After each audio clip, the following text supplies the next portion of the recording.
listening to the Art of Homeschooling podcast, where we help parents cultivate creativity and connection at home. I'm your host, Jean Miller, and here on this podcast, you'll find stories and inspiration to bring you the confidence you need to make homeschooling work for your family. Let's begin.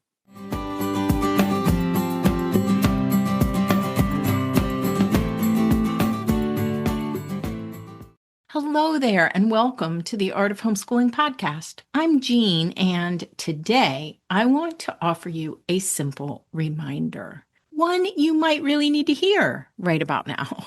What if the most important thing you can do in your homeschool today is just show up? Not show up perfectly, not show up with color-coded plans and a tidy house and a great attitude, just show up as you are. Take a breath with me for a moment. Because so often what our brains think we should do on days like this, what our brains are telling us is to toss everything out the window. After all, we don't have a plan, so what's the point? But I have a better idea for you. A few better ideas, in fact. So if today already feels heavy or unclear, you're exactly where you need to be listening to this episode. And just a quick note here, you can find the show notes for this episode at artofhomeschooling.com/episode 246 if you want to read along or find the links to the resources mentioned today. Let's start with this. I want to invite you to reframe the pressure you're putting on yourself.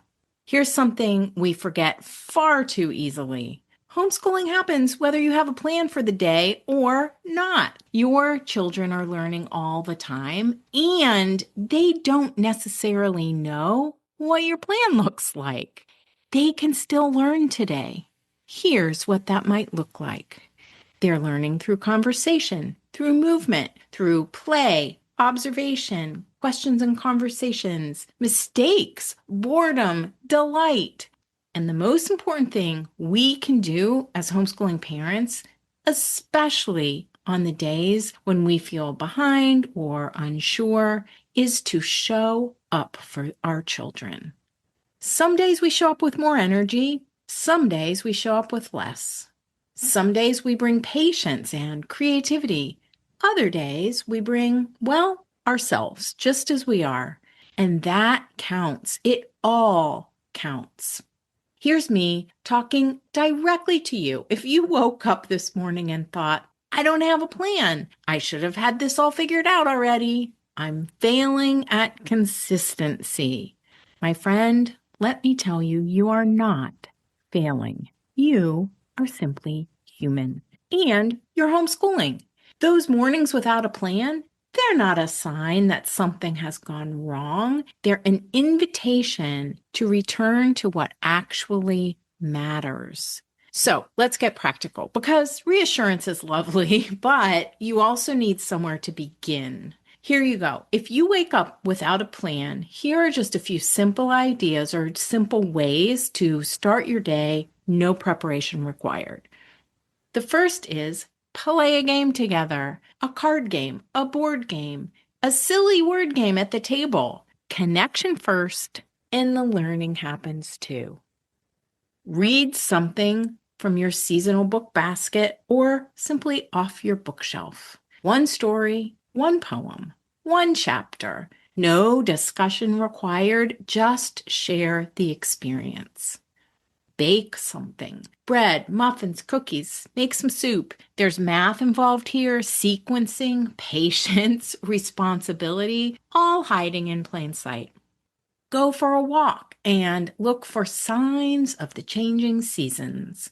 Notice what's different, notice what's the same. Let nature do some of the teaching for you. None of these require a lesson plan. They only require your presence. After you've done one of those things, just one, I want to suggest a next step. Pause and look back at yesterday.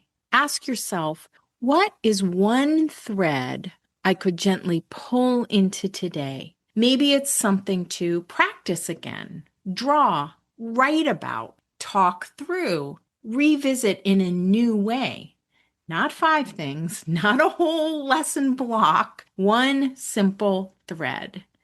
This is how rhythm builds or rebuilds itself, not through force, but through continuity, little baby steps at a time. Now, I know this might seem almost too simple, but remember that the days you show up compound over time. So believe me when I tell you that some is better than none. Here's the heart of my message today. I want to say this clearly because I know someone out there needs to hear this. Showing up imperfectly is not a failure. It is the work. This is homeschooling. This is teaching, actually. And sometimes these kinds of days turn out even better than the days when we started with a full, detailed lesson plan. Consistency doesn't come from trying to do everything all the time. It comes from returning again and again, no matter what. And that's what your children remember the most. Not the perfect plan, but the steady presence of someone who stayed. Now, if you're ready to step into the flow of homeschooling with less stress and less overwhelm, you're in the right place. Because here at the Art of Homeschooling, we focus on helping you build confidence day by day and season by season without trying to turn your homeschool into something it was never meant to be. I'm a homeschooling mama to 3 kiddos. We homeschooled for 25 years. They're all adults now. And I've been teaching for over 30 years.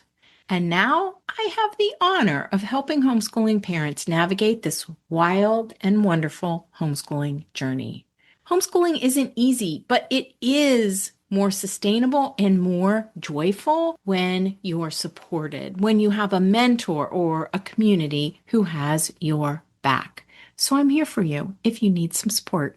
So wherever you are today, wherever today finds you, planned or unplanned, energized or tired, just show up.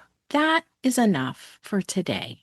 And if you have questions about how to customize your curriculum to fit you and your children, send me a message. I would love to hear from you. You'll see a link over in the show notes at artofhomeschooling.com/episode 246. Until next time, take care and keep showing up. That's all for today, my friend. But here's what I want you to remember. Rather than perfection, let's focus on connection.